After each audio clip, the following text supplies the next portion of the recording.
Hello friends, welcome to my channel.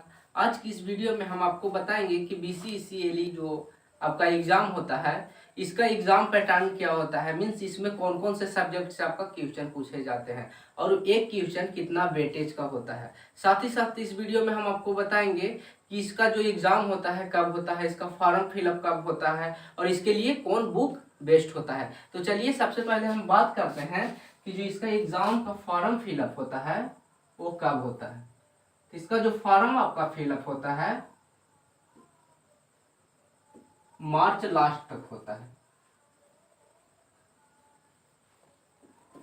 अगर किसी वजह से ये लेट हो जाए तो वो अलग बात है। जैसे मैं प्रेजेंट में देखिए कोरोना की सिचुएशन है या अभी मतलब कोई अलग सिचुएशन हो, तो इसके वजह से अगर लेट हो जाता है तो वो अलग बात है। जैसे मैं अभी प्रेजेंट में देखिए अप्रैल लास्ट आ गया है, इसका फॉर्म अभी तक नहीं आया है, तो अभी का सिचुएशन के वजह से लेट हो गया तो वो अलग बात है। लेकिन हर एक साल आप देखिए, तो हर एक साल को देखिएगा तो आपका इसका फॉर्म फिलअप कब हो जाता है, मार्च लास्ट में हो जाता है। अगर इसका हम एग्ज़ाम का बात करें तो इसका एग्ज़ाम होता है आपका मई लास्ट तक। इसका एग्जाम कब तक आपका हो जाता है, मई लास्ट तक। लेकिन अभी तो फॉर्म ही फिलअप नहीं हुआ है तो इसका मई लास्ट तक एग्जाम होने का कोई चांस ही नहीं है। अगर हम इसका एग्जाम पैटर्न का बात करें तो इसका मेनली 3 सब्जेक्ट पूछे जाते हैं। अगर इसका हम एग्जाम पैटर्न का बात करें तो इसमें 3 सब्जेक्ट हैं। फर्स्ट आपका है मैथ, सेकेंड आपका है मैकेनिक्स और थर्ड आपका है इंग्लिश। ये तीनों सब्जेक्ट से, मैथ से आपका हो गया, मैकेनिक्स से हो गया, इंग्लिश से हो गया, तीनों सब्जेक्ट से 50-50 क्वेश्चन पूछे जाते हैं और टोटल क्या रहते हैं, MCQ रहते हैं। तो मैथ से भी देखिए तो कितना क्वेश्चन रहेगा, 50 क्वेश्चन रहेगा। मैकेनिक्स से भी देखिए तो कितना क्वेश्चन रहेगा, 50 क्वेश्चन रहेगा। और इंग्लिश से भी देखिए तो कितना क्वेश्चन रहेगा, 50 क्वेश्चन रहेगा। Means total number of question कितने हो जाते हैं, 150 क्वेश्चन। मीन्स जो BCCLE का एग्जाम होता है इसमें टोटल नंबर ऑफ क्वेश्चन कितने होंगे, 150 क्वेश्चन होंगे। और एक क्वेश्चन का जो वेटेज होता है, मीन्स एक क्वेश्चन कितने मार्क्स का आता है, तो एक क्वेश्चन 4 मार्क्स का आता है।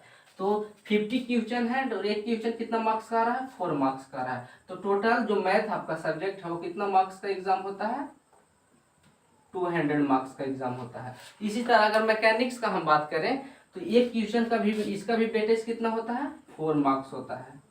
मीन्स इसमें भी 200 मार्क्स का आपका एग्जाम होता है। और इंग्लिश में भी वही कंडीशन है, 50 क्वेश्चन है एंड एक क्वेश्चन का वेटेज कितना होता है, 4 मार्क्स होता है। तो 50 क्वेश्चन है और 4 मार्क्स का एक क्वेश्चन होता है, तो ये भी कितना मार्क्स का हो गया, 200 मार्क्स का। तो इसमें जो मैथ है आपका 200 मार्क्स का एग्जाम होता है, मैकेनिक्स है 200 मार्क्स का एग्जाम होता है, इंग्लिश है 200 मार्क्स का एग्जाम होता है। और मैथ में 50 क्वेश्चन होते हैं, मैकेनिक्स में 50 क्वेश्चन होते हैं, इंग्लिश में 50 क्वेश्चन होते हैं। तो टोटल क्वेश्चन यहाँ पे 150 क्वेश्चन हो गए। और टोटल मार्क्स की बात करें तो 600 मार्क्स का एग्जाम होता है। अगर हम बात करें इसमें कि आप बढ़िया कॉलेज पाना चाहते हैं, बढ़िया रैंक लाना चाहते हैं, तो किस सब्जेक्ट पर आप फोकस कीजिएगा। तो इसमें देखिए 3 सब्जेक्ट है, मैथ है, मैकेनिक्स है, इंग्लिश है। तो आप बढ़िया रैंक लाना चाहते हैं, बढ़िया कॉलेज पाना चाहते हैं, जैसे में बख्तियारपुर हो गया, मुजफ्फरपुर हो गया और बढ़िया बढ़िया टॉप 10 लिस्ट में जो कॉलेज है उसको पाना चाहते हैं आप, तो मेनली 2 सब्जेक्ट पर इस पर फोकस कीजिए। आप मैथ और मैकेनिक्स पे क्या कीजिए, आप फोकस कीजिए। अगर बढ़िया रैंक लाना है तो मैथ और मैकेनिक्स पे फोकस कीजिए। और इंग्लिश के लिए आप सिर्फ क्वालिफाई होने के लिए स्टडी कीजिए।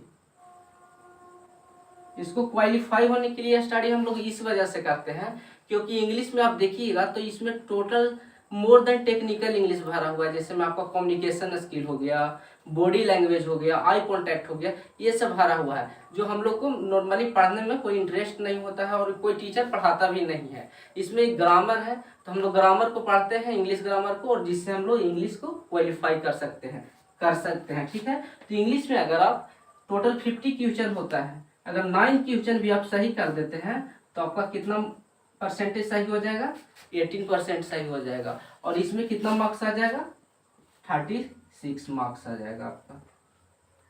तो आपका यहाँ पे क्वालिफाई करने के लिए 36 मार्क्स इंग्लिश में काफ़ी है। और रैंक लाने के लिए, बढ़िया रैंक लाने के लिए मैथ और मैकेनिक्स पे फोकस कीजिए।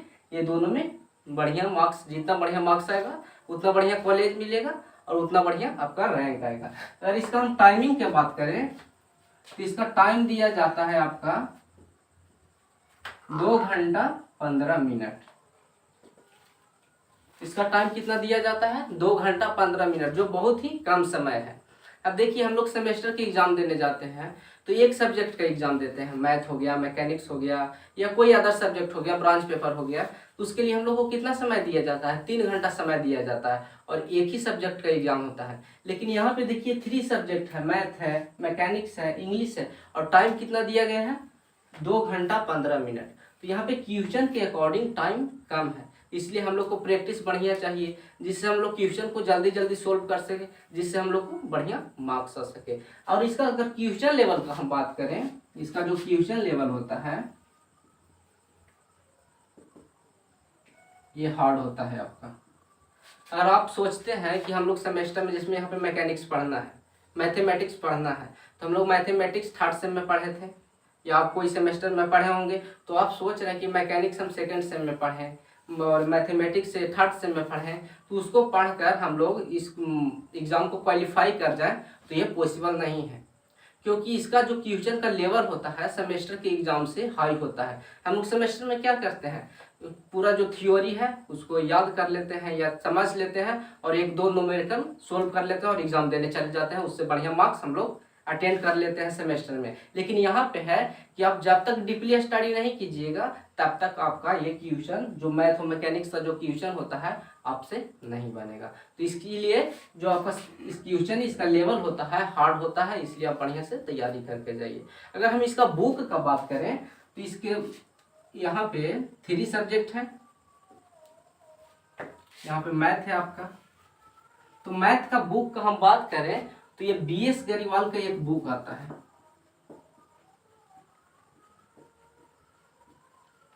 BS गरीवाल का मैथ का बुक आता है, जो आपके लिए बहुत बढ़िया होता है। ये बढ़िया इसलिए होता है क्योंकि आप प्रीवियस ईयर का क्वेश्चन उठाइए, उसमें देखिए कि मोस्ट ऑफ द क्वेश्चन आपको BS गरीवाल का जो मैथ का बुक है उससे मैच करता है। तो आप BS गरीवाल का बुक खरीदते हैं, उससे क्वेश्चन सोल्व करते हैं, तो आपको बहुत सारा क्वेश्चन, ऐसे क्वेश्चन आपको उसमें मिलेंगे जो एग्जाम से प्रीवियस ईयर क्वेश्चन पेपर में देखिएगा तो आपको मैच करेगा। इसी वजह से हम मैथ के लिए BS गरीवाल का बुक रिकमेंड करते हैं आपको। और अगर हम मैकेनिक्स का बात करें तो मैकेनिक्स का एक बुक आता है RS खुरमी का।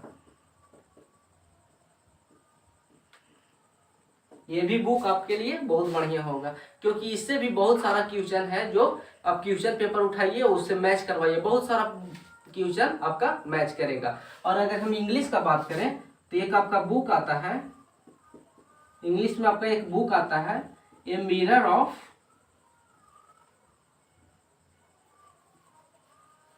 Common error. बुक का नाम क्या है? A mirror of common error, जिसका राइटर कौन है? अशोक कुमार सिंह।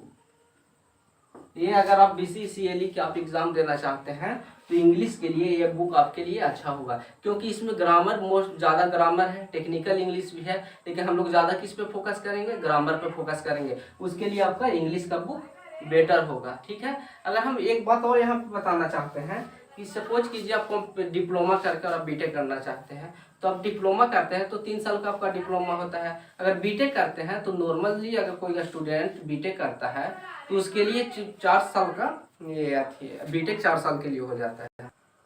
अगर नॉर्मली कोई बीटेक करता है तो उसके लिए बीटेक कितना साल का हो जाएगा? 4 ईयर का बीटेक हो जाता है। लेकिन हम लोग डिप्लोमा कर जा रहे हैं, डिप्लोमा के बाद ELE का एंट्रेंस का एग्जाम होता है, तो हम लोग को 3 ईयर में कंप्लीट हो जाता है। तो अब देखिए, आप कोई ब्रांच से डिप्लोमा किए, सपोज कीजिए कंप्यूटर साइंस इंजीनियरिंग से आप डिप्लोमा किए, या आप मैकेनिकल इंजीनियरिंग से करते हैं, या सिविल इंजीनियरिंग से करते हैं, या इलेक्ट्रॉनिक्स इंजीनियरिंग से करते हैं, या आप इलेक्ट्रॉनिक्स इंजीनियरिंग या इलेक्ट्रिकल इंजीनियरिंग से आप करते हैं, ठीक है। तो आप चाहते हैं कि हम डिप्लोमा किए कंप्यूटर साइंस से और बीटेक में हम क्या लेना चाहते हैं? मैकेनिकल। मीन्स आप कंप्यूटर साइंस से डिप्लोमा किए और मैकेनिकल इंजीनियरिंग से आप डिप्लोमा करना चाहते हैं, या मैकेनिकल इंजीनियरिंग से आप डिप्लोमा किए और सिविल इंजीनियर लेना चाहते हैं, तो आप बीटेक में जो ब्रांच से को डिप्लोमा किए हैं, डिप्लोमा में जो आप ब्रांच लिए हैं उससे आप बीटेक में चेंज कर सकते हैं। ये आपका अलाउ होता है। कंप्यूटर साइंस से मैकेनिकल में चेंज कर सकते हैं, मैकेनिकल से सिविल में चेंज कर सकते हैं, सिविल से इलेक्ट्रिकल में चेंज कर सकते हैं। आप अपना ब्रांच चेंज कर सकते हैं। लेकिन यहाँ पे एक प्रॉब्लम होता है कि हम लोग डिप्लोमा करते हैं तो 3 साल के लिए करते हैं। तो 3 साल के करेंगे तो सपोज कीजिए कि हम कंप्यूटर साइंस में डिप्लोमा किए, तो हम इससे जो कंप्यूटर साइंस से रिलेटेड सब्जेक्ट होगा, जैसे ऑपरेटिंग सिस्टम हो गया, सी लैंग्वेज हो गया, जावा हो गया, पाइथन हो गया, तो ये सब पढ़े। तो इससे हम लोग क्या हुआ, टोटल नॉलेज किसके बारे में हुआ, कंप्यूटर साइंस सब्जेक्ट के बारे में हुआ। लेकिन अगर हम बीटेक में मैकेनिकल इंजीनियरिंग ले लेते हैं तो इसमें ऑटो कैड वगैरह है या फिर आपका मॉस हो गया, ये सब सब्जेक्ट पढ़ना है। तो यहाँ हम कुछ और पढ़ें और यहाँ कुछ और पढ़ रहे हैं तो दोनों में कम्बिनेशन नहीं बनेगा। अगर यही कंप्यूटर साइंस से भी बीटेक हम कर लेते हैं तो जो सब्जेक्ट हम पढ़ें उसमें हमको ज़्यादा नॉलेज होगा, कोडिंग हम लोग का मजबूत हो जाएगा, जिससे ऐप डेवलपमेंट हो गया, वेब डेवलपमेंट हो गया, बहुत बढ़िया हो जाएगा। तो इसलिए हम कहते हैं कि अगर आप कंप्यूटर साइंस से डिप्लोमा किए हैं तो बीटेक भी कंप्यूटर साइंस से कीजिए। अगर डिप्लोमा मैकेनिकल इंजीनियरिंग से किए हैं तो बीटेक भी मैकेनिकल इंजीनियरिंग से कीजिए, बहुत बढ़िया रहेगा। तो आज की इस वीडियो में हम क्या क्या देखें, एक बार हम इसका रिवाइज कर लेते हैं। तो सबसे पहले हम लोग जाने कि इसका फॉर्म फिलअप कब होता है, तो मार्च लास्ट तक इसका फॉर्म फिलअप होता है। अगर एग्जाम का बात करें तो इसका एग्जाम कब तक होता है, मई लास्ट तक होता है। इसका हम एग्जाम पैटर्न का बात करें तो 3 सब्जेक्ट होते हैं, मैथ होता है, मैकेनिक्स होता है, इंग्लिश होता है, जिसमें हम लोग को मेनली किस पे फोकस करना होता है, मैथ एंड मैकेनिक्स पे। और इंग्लिश को हम लोग इसलिए पढ़ते हैं, क्वालिफाई करने के लिए सिर्फ पढ़ते हैं, जिसमें 150 क्वेश्चन होता है, टोटल 600 मार्क्स का एग्जाम होता है। इसमें देखें कि अगर बुक का बात करें तो मैथ के लिए बुक BS गरिवाल का मैथ का बुक बेटर होता है, मैकेनिक्स के लिए RS खुरमी का बुक बेटर होता है, और इंग्लिश के लिए mirror of common error book better है। और इसमें हम लोग एक बात और जाने कि इसमें हम ब्रांच चेंज कर सकते हैं। तो आज के दोस्तों में वीडियो में इतना ही। आप मिलेंगे अगले वीडियो में। उस वीडियो में हम बात करेंगे कि जो आपका मैथ है, मैकेनिक्स है, इंग्लिश है, इसमें कौन कौन से चैप्टर है, कौन कौन से टॉपिक है, जिसके बारे में हम लोग को जानना है। Thank you.